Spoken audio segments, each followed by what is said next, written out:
have the PDF of the slides available on our website. So again, apologies for the confusion in the location. We're pleased to have you join us for the Public Art Across Maryland Conservation Grant Info webinar. I am Liesl Fenner. I am the Public Art Program Director at the Maryland State Arts Council, and I'm joined by Ryan Patterson, our Public Art Project Manager. And we also have Rosa Chang, our Special Projects Assistant, on the call as well. Next slide. So as I mentioned, if you don't mute yourself, we might mute you. We just want to be sure that everyone can hear one another. Next slide.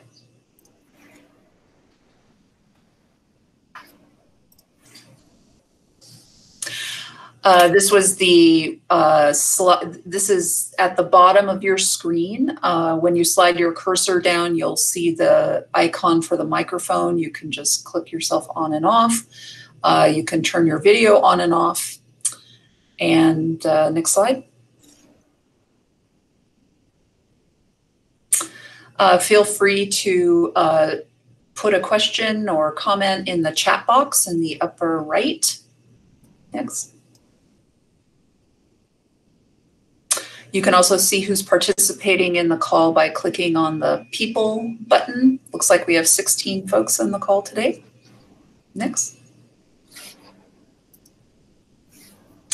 And since we all use Google Meet at the state of Maryland, I highly recommend, Ryan, could you check on Jerry's mic? Not sure what we're doing wrong. You might want to download the Nod extension. It allows you to raise your hand, similar to like a Zoom meeting. Jerry, I cannot unmute you, but if you go to the bottom of your screen, you should see this red microphone. If you click that, that should unmute you. Okay. Let's look at the Nod. If you require closed captions, that again is at the bottom of the screen. Just scroll your mouse down and this will pop up. And then the captions will look like this. Next slide. And if you want to leave the meeting, Jerry, if you're still having echoing trouble, you might try logging off and logging back in. Sometimes that solves it for folks. We won't be too far into the presentation. All right, next slide. That's the overall shot of what our screen looks like. Take a moment for folks to read our equity and justice statement.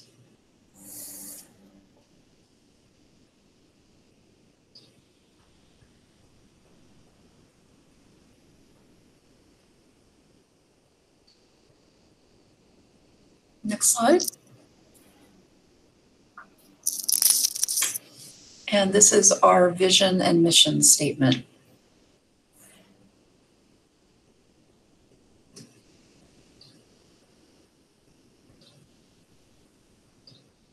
Next slide. We recently updated our strategic plan, and these are our new goals.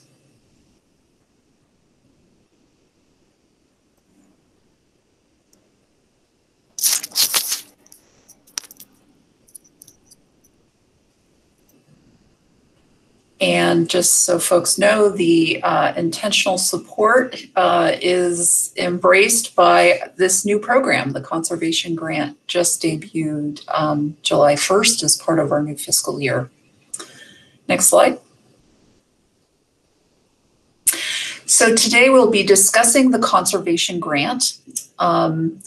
We will have an array of examples of public art that has been conserved. Ryan will be discussing projects that he has worked on in conservation. We'll be going into the details of how to apply and the grant application itself, both the planning grant and implementation grants for actually executing the conservation of an artwork.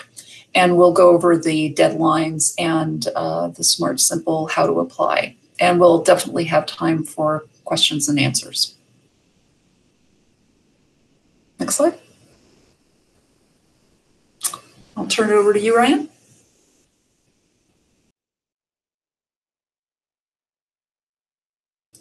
Can't hear you.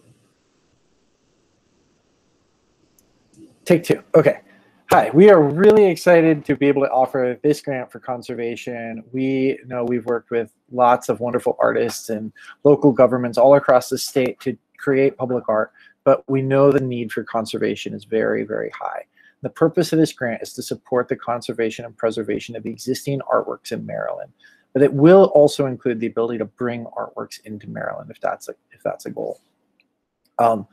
I'm going to go over, as Lisa mentioned, a number of projects that I've worked on or been adjacent to, and it's really Baltimore focused. I don't want it to feel like I'm picking on Baltimore for its conservation needs, but it was one of the early adopters of a Percent for Art program in the country. It has a tremendous number of artworks across the city, and my previous position was with Baltimore City, and so I worked around a lot of these projects. This is a photo of Diane Fullek conserving the Thurgood Marshall statue in downtown Baltimore. So I just want to start with a really softball, like, what's the value of public art conservation? This piece may be familiar if you've ever gotten off I-83 in the Remington neighborhood. It was a community mural painted by John Ellsbury, probably in the 70s or 80s, maybe early 90s, I'm not exactly sure. But it's been very beloved by the community. This photo is probably from about 10 or 15 years ago. We can tell because the open space art space is still behind it, but it's had many iterations over the years. The really important thing is that it hasn't stayed perfect every time, but the artist has always come back and kept it touched up. So every time there's been a tag or the sun's faded it over time, the artist has come back. And sometimes the zigzags change, or sometimes there's more or less alligator scales, but it's kept the presence, and then in subsequent years been totally embraced by the community. So as Remington's kind of had a resurgence of local organizing and citizen life, Remfest in 2018 actually used the alligator, the 3 alligators, as the symbol of the event. And that's really the power that I think public art can bring. It doesn't have to be the world's greatest sculptor, but when it's embraced by the community, it really brings a lot of value to the place it's loved by. There's work all over in many different forms that could use this kind of conservation. Things we should be proud of, but maybe have just been there for so long that we forget what it was for, or maybe why we should be proud of it. Betty Wells helped establish the Percent for Art program in Baltimore City, and was one of the first artists to get public Percent for Art commissions. And this piece is really a gateway to the new Pennsylvania Avenue Arts and Entertainment District. And it's on this land bridge over Pennsylvania Avenue. But as you can see, it's fallen into quite a lot of disrepair, and it really could use conservation. We don't really have a line on how old a piece is or what style it is for it to be eligible for conservation. Here's 2 drastically different forms of stained glass within public city schools, one from 1975, the brutalist piece on the left, and one from 1992. So we aren't making a value judgment on it being more realistic or it being more colorful or if it being even older or not. Both of these projects could be eligible as they're in public spaces and embraced by the communities at that school. Not all pieces can stay in place forever, but it doesn't mean they're not worthy of conserving. These 2 pieces were 2 of 4 pieces commissioned for Forest Park High School. These happen to be by William Joyner and Kylis Winborn. And as that school was undergoing renovations, the pieces were removed and put into storage. So that's an opportunity where maybe a conservation grant could support the reinstallation or re-exhibition of these pieces in public. We also find pieces that may be overlooked and we forgot were there, or just could, maybe they're very beloved but could use restoration. So this is an early piece by Joseph Shepard that's on the side of a fire station on Central Avenue in downtown Baltimore. And you know, it's a great piece showing you exactly the heroic roles of firefighters, but could definitely use conservation and maintenance treatments. And there's other pieces that, like this by Pat Alexander at Druid Hill Park, that have really not been maintained over time. Unfortunately, when this pool's drained every year, the freeze and thaw tends to really take a bad toll on the tiles in this work. I think this was subsequently decided to be deaccessioned, but perhaps if we could have funded conservation earlier, we could have saved that work. Some more examples, sculpture, murals. We also are going to fund the relocation of works. So this piece by Francisco Samini was most recently installed behind the wheelabator, and you really could not see it unless you were maybe on the edge of 95 going around the incinerator, but it had previously been downtown and outside of the BG&E headquarters. It got moved to the wheelabator site when that became a kind of primary civic investment in energy creation, and has since been moved to this location on the right, which is outside of the Exelon headquarters in Harbor Point. It's yet to be installed, but this grant would support or contribute to a project like that. We also are going to support research. So it's hard to make the case for the value of moving things or going through all that trouble without trying to figure out what the story is behind the works. And so this is just an example of some of the decades of research from going back to early newspaper articles about the piece being installed in downtown, to Cindy Kelly's book of outdoor sculpture in Baltimore. Doing that background work also takes time and someone's effort, and the planning grant we're going to talk about can support that. Just a couple of notes on best practices, what conservation is, what conservation isn't. Conservation is not just painting the piece to make it pretty. And I don't want to pick on anybody who worked on this, but I just want to point out how this project was about beautification, but maybe not really a full conservation project. This is Greg Mooring's kinetic sculpture in downtown Baltimore on Lombard Street.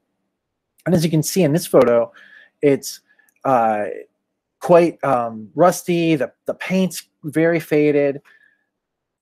We get into details, and actually the rust is pretty extensive. It's you can see how there's these kinetic pieces where the work would turn and probably could be re-greased, but really this is all, the welds are rusting. It's quite bad. So someone did subsequently come along and repaint this with some kind of like Rustoleum enamel, and you know, sure, just to bring like some luster to that. But it was not by contacting the artist, and it was not working with any kind of conservator. And so when you get closer, you notice that there is still a lot of rust at those joints. It did not really solve any of the issues, and they're likely to come back. It may have been a temporary fix, but that's not really a conservation work that was done by an educated team or the artists themselves.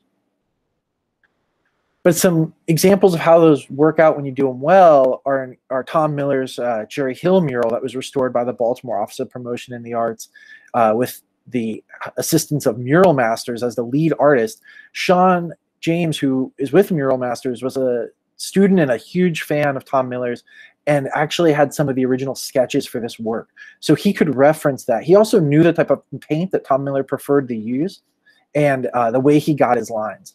This piece was not only the exterior piece, but an interior piece within this plaza. Both were public, and both would be eligible for conservation funding under this grant. And it was really embraced by the community. So here's Michael Middleton from the neighborhood, as well as a number of funders and politicians who were all super proud to see this piece get done. Interior works are eligible. This is a quick shot of kind of a portable mural by Dr. Bob Heronimus that was relocated from Baltimore's War Memorial, where it was not often seen by the public, to the Clarence Mitchell Courthouse, where it is seen by the public on a daily basis in the quiet room. Oops. And some sculptural works. This piece, Red Buoyant by Marianne Mears, is a great example of a recent conservation project. Marianne is a longtime sculptor and arts advocate in Baltimore, and you couldn't look for a better advocate for artists across our city, our state, and for her own work. So Marianne really did the legwork herself to have her piece repainted. It's downtown right on Pratt Street, and you can see that maybe by the nature of the sculpture, it's often used as like a ramp for bikes or skateboards. And you can see when skaters jump through this middle point, they clipped the edge a lot and it really chipped away the paint. The piece was repainted maybe in 2012, 2011, but that paint job did not last long and it needed to be redone. So Marianne did the legwork of finding the a really qualified conservator that she wanted to work with, sharing all of her plans and drawings, and helping that conservator identify the paint company that she wanted to work with. So that created a team of people that was really necessary for this project to be done. This project happened to have an endowment left behind by IBM when they vacated this building, and that money went to help conserve this piece. And it was not cheap. We had to build an entire enclosure around the piece. It was sandblasted and hand sanded, as you can see here by Christine Durgic and her team, down to the raw metal in some cases. But in the end, after it was completely painted, it came back with a gorgeous luster, beautiful paint job, and that will hopefully protect it for many years to come. I think the artist was very proud of the results. Similarly, with the Thurgood Marshall statue, also along Pratt Street, it had been installed since the 70s, and by the conservator's account, possibly had never seen a conservation treatment.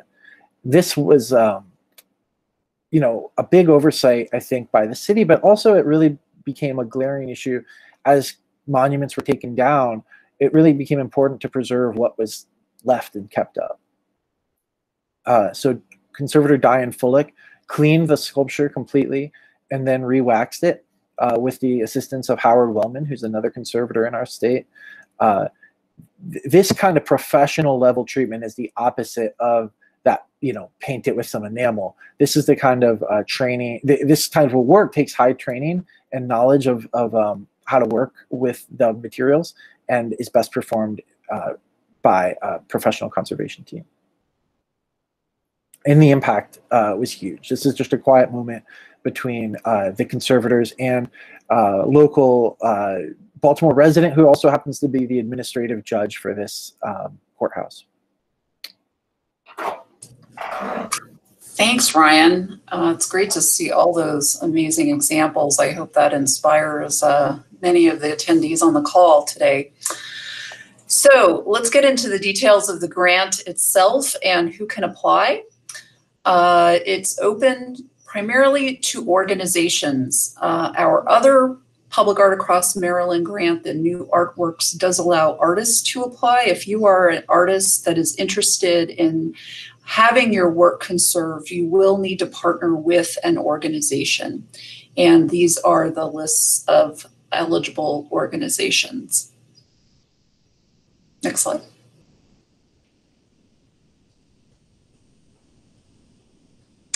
Any type of public artwork in any media is eligible. The work must be permanent. It could not have been a temporary sited work. It could be indoors or outdoors. And the artwork must be free and publicly accessible. It cannot be part of a collection that requires an admission fee to view the work. The artwork must be in Maryland, or if it is a work that is being moved to Maryland, the grant can support the transportation costs coming and citing it in Maryland. Artwork that is still under the warranty of the artist, and usually artists offer a 1 to 2 year warranty on their works. If it fails before that first 2 years, it is not eligible yet for our grant. Next slide. Let's start with the planning grant.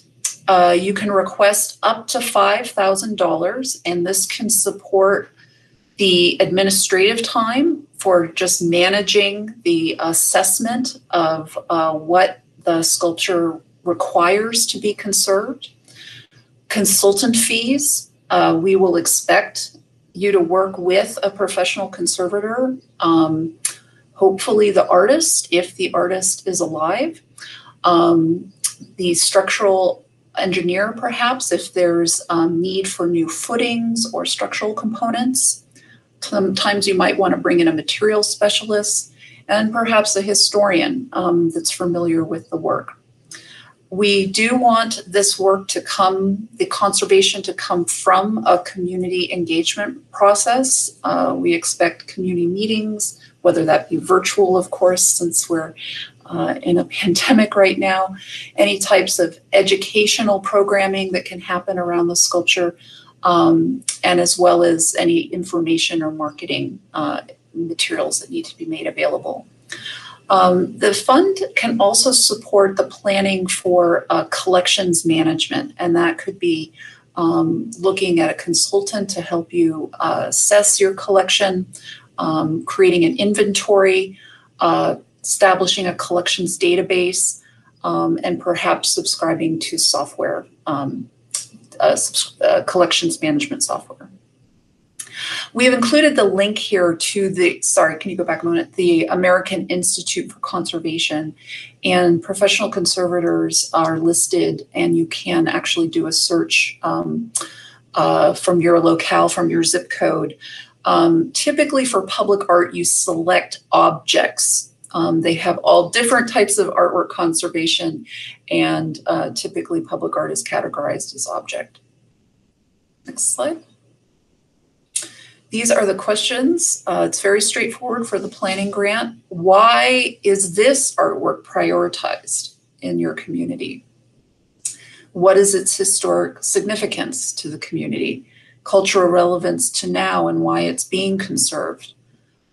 We want to hear the goals for the conservation itself. Are there community partners involved, stakeholders invested in the work? And you do need to articulate your process and timeline, as well as the budget.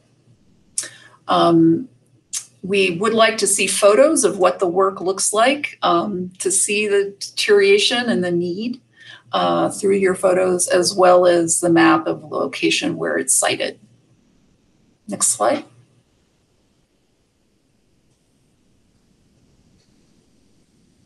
Oop, slide.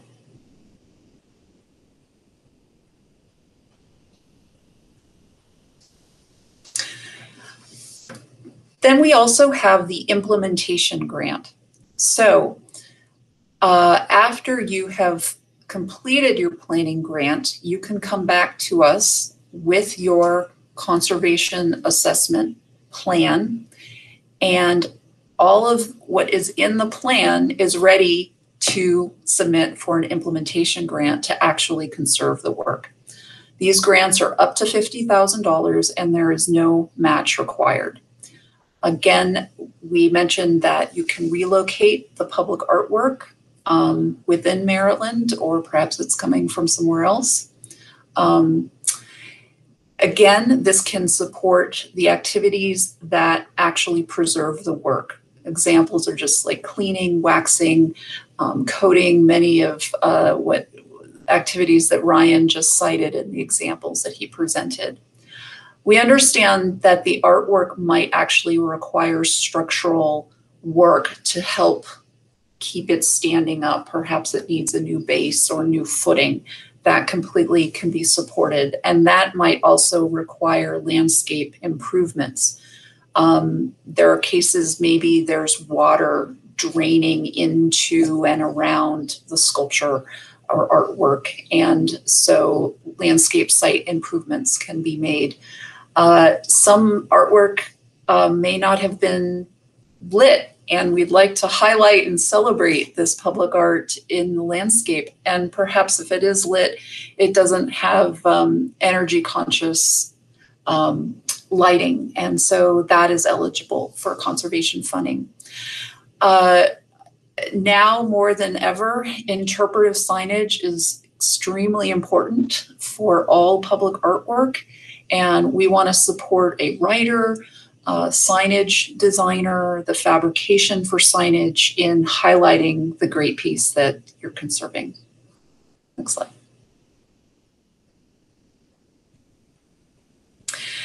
The implementation grant questions are a little more detailed than the planning grant. So we do require you to describe the conservation that you will undertake for the work.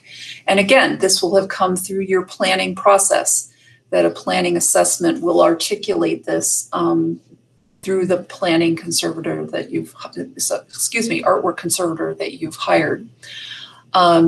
You can go through your goals and activities with that conservator to plan the process, and work with them on the specific timeline and those activities for how the work will be conserved.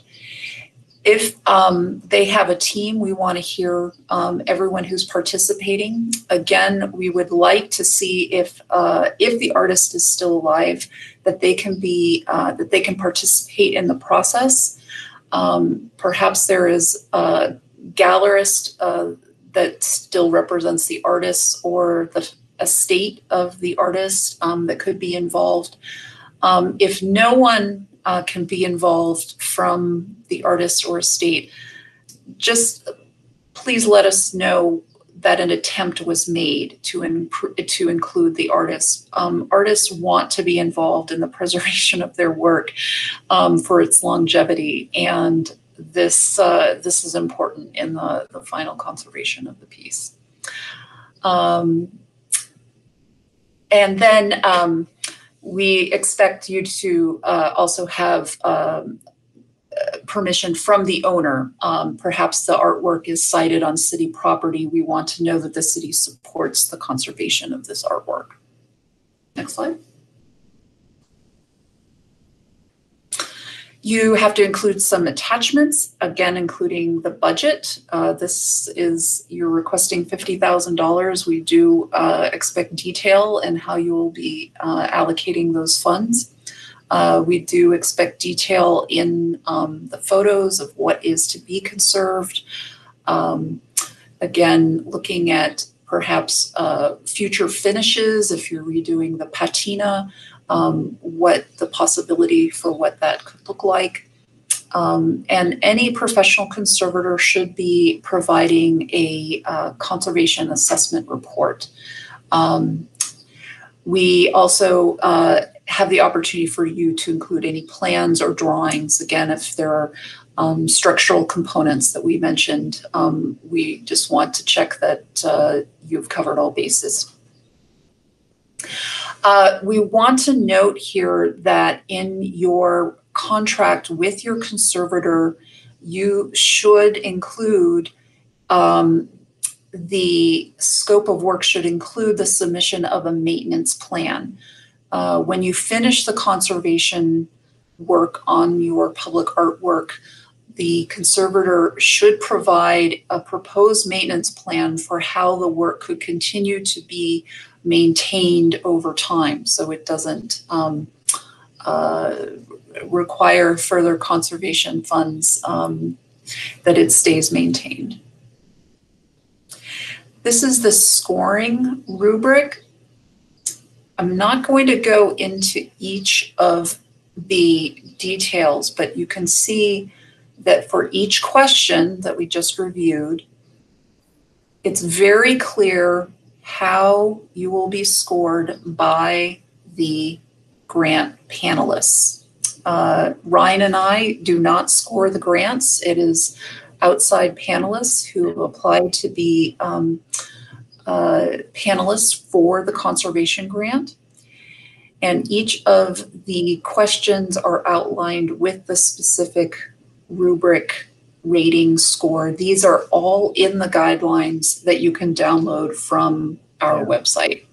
Just to point that, I was going to say that same thing, that this, we're pointing this out to say, when you see this in the guidelines, read through it so you understand how you're being scored. This is probably a little small to read here, but it is included in the guideline document you can download. Yeah.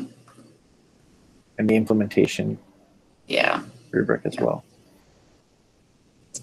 It does spread it onto 2 pages because the implementation grant is more detailed. Great. So we have 4 quarterly deadlines this fiscal year. We have one coming up in August. We hope you'll get a planning grant in early. You can apply twice in 1 year for a planning grant now. After you receive your proposed plan, you can apply for your implementation grant. If you're all ready to go, you don't have to have received a planning grant. You can apply for an implementation grant right now. We do want to emphasize that we're on a first come, first served basis, and when the allocation is has been awarded, we may not have a May 12th deadline because the funding may be gone. So do apply early. Next slide. Again, the guidelines are on our website. The Smart Simple is where you actually apply. That is our application software for all Maryland State Arts Council grants. The application is not quite up on the site yet, so please check back next week and you can start your draft application. You can certainly download the guidelines and start writing your narrative in another document and save it until it's up on the Smart Simple site. Ryan can answer any questions about the grant and the guidelines. If you need help on Smart Simple, Tammy is your first stop, and please don't wait until the day of the deadline. It is nearly impossible to get back to you on that very day. If you've already started, great, and still if you have a few technical problems, but please don't start your application the day of. Next slide. I think just to add to that, I am happy to schedule a call to even just talk about ideas. So if you want to ask, like, is this eligible, or how should I think about this? We can brainstorm, email me, and we can set up like a half-hour phone call just to talk. I think we're going into Q&A next. So do we have any questions in the chat box yet? Let's see. Let me go. Hi, Lizzle.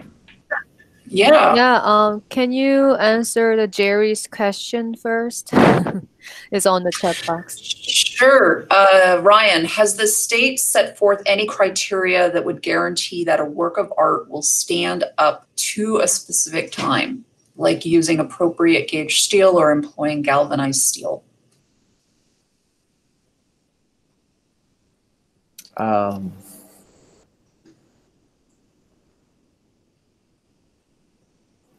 I don't think we have any criteria around that other than our request that the work has survived the artist warranty. Is there further question on that? And I was just noticing, John, you had made a note for me to say that I have to mute. Are you guys still getting a bad echo off of me? No. Okay.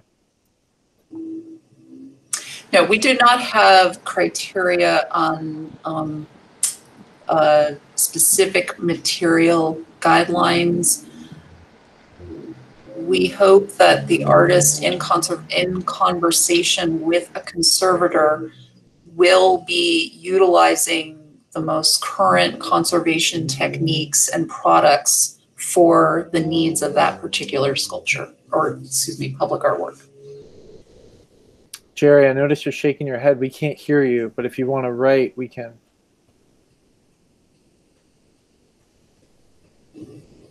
Can you hear me now? We can, yeah. Okay. So when you set forth criteria, it'll save you a fortune of money over the long run because the artist would use appropriate materials. I see in some of the my area is steel, but I see in some of the photos of the deterioration, the metal is just insufficient to hold up.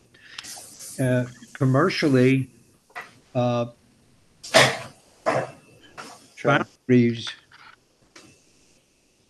minimum thickness is 3/16 for doing any outside work. On top of course, sandblasting or galvanizing or whatever preservation method you use. Right. But unless that criteria is set in stone, you're going to get garbage. And it's unfortunate, but giving the artists advance warning by having minimal criteria is going to make life much easier. And maintain quality. That's a really strong point about all of the expectations of what an artwork should be when it's commissioned. I'll point out that this grant is eligible, and all those examples we're showing are not in the state's collection or commissioned by the state. They were from the local collection in Baltimore City, sometimes Baltimore school system. But this grant is eligible for any jurisdiction across the state. And I do hope that all, commissioning bodies would use the best practice of, material quality at the time. I saw another person suggested a silicone caulk that would be more flexible for mosaic tiles. That's a brilliant idea, and I'm not sure what was available when that piece was made in the late 60s, if that was available then. But we do expect that the work is made with the best available material when it's commissioned. Yeah, Jerry, your point is well taken, especially for our Public Art Across Maryland new artwork grant, which I think you were in our webinar on Tuesday. And we do have an expert panel that reviews the implementation grants in detail. If we don't see a viable public artwork in the plans that are submitted as part of the grant, it will not score very high and will not receive funding. So we're trying to ensure that we are funding work that will be viable over time. So that's why we have Ryan and myself on board ensuring that that work happens. We had a question, what is the match? So just to note, all of our Public Art Across Maryland grants do not require a match. So we award the funding in full. And if you have additional funding, if your budget is more than $50,000, you certainly can look at additional funding sources, but it is not we do not require you to have secured a match. That's amazing. And oh, Ryan, you're muted again. I see Lauren asked what percentage of the rubric is the conservator, and I can go back. So we do have on this number 3 here the education and experience of the full conservation team on that provided roster. So we know there could be a real range of what kind of professional skills you'll need for a given project, but that is where that's scored. I think she might have been thinking of who's serving as a panelist.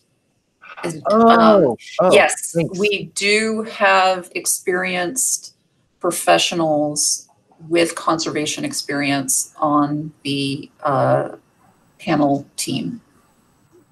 That is what I meant. Thank you. Thanks, Lauren. Sure. Thanks for clarifying. Yeah.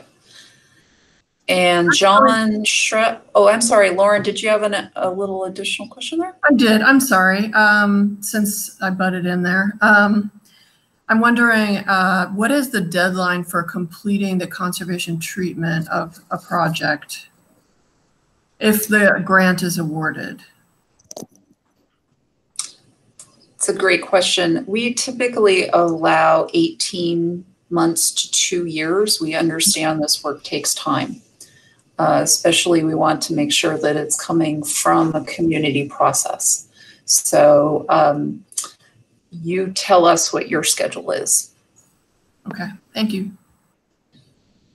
And then John asked, can this be 100% of the cost, or is there a percentage limit? No, this can fund the full conservation cost if you can fit it within $50,000. I think, we definitely would love to be able to say that some of these projects are supported 100% through this grant, but we understand some projects may go beyond that. I'll just point out, for an example, the cost of this project was somewhere between $30,000 and $40,000 to accomplish this whole project.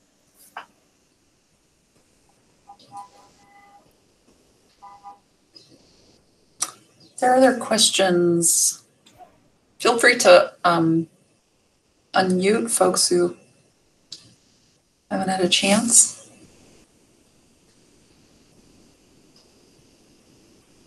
Yes, Lauren, we are recording this and would plan to make it available.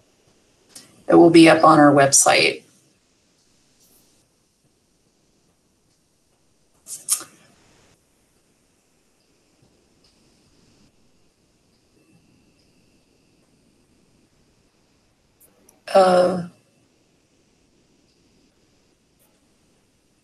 If the art is on a site where there is not admission to actually see the work, would it be eligible?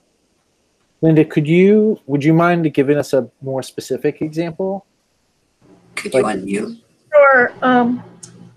Emery Garden is what I'm thinking. Like it's county property, but there's an admission to get into the building, but not. You don't have to pay to see the artwork outside, public art. So it's like at the entranceway? Yes. So there is public access to view the work without paying an admission fee. Correct. Is that clearly communicated on the website? It's visible from the road. It's that, there's like, you don't even have to come on site. That would be eligible. Okay. Hey, Liesl, it's John. I'll go ahead and unmute to ask this question. Thanks for this. This is extremely helpful and so interesting and fascinating as a new grant program. It's an amazing investment in the longevity and need for and use of public art. So I really, really love this. My question is, could this funding apply to a collection that is privately held but is going to be donated to a town for reciting in completely public and free access? Yes. Thank you. Making more work available will be fantastic. Great. Great. Exciting.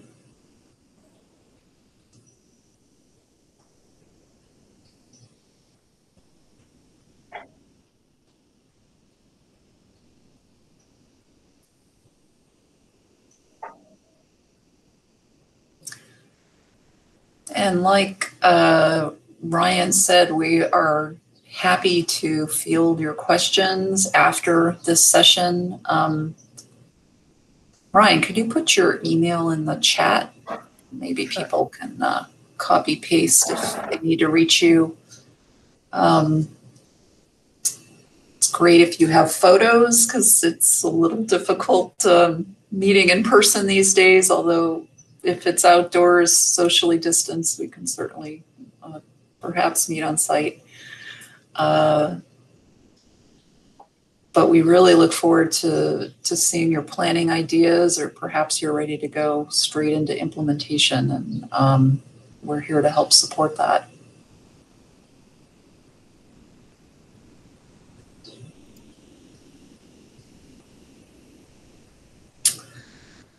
Any other further questions? Might wrap it up a little early. Hi, Liesl. This is Rosa. Okay. Can we share the how to find conservators link? Yes. Can you put that in the chat box, Rosa? Sure. Again, the American Institute for Conservation is one of the go-to sites. You can just put in your zip code to find a conservator.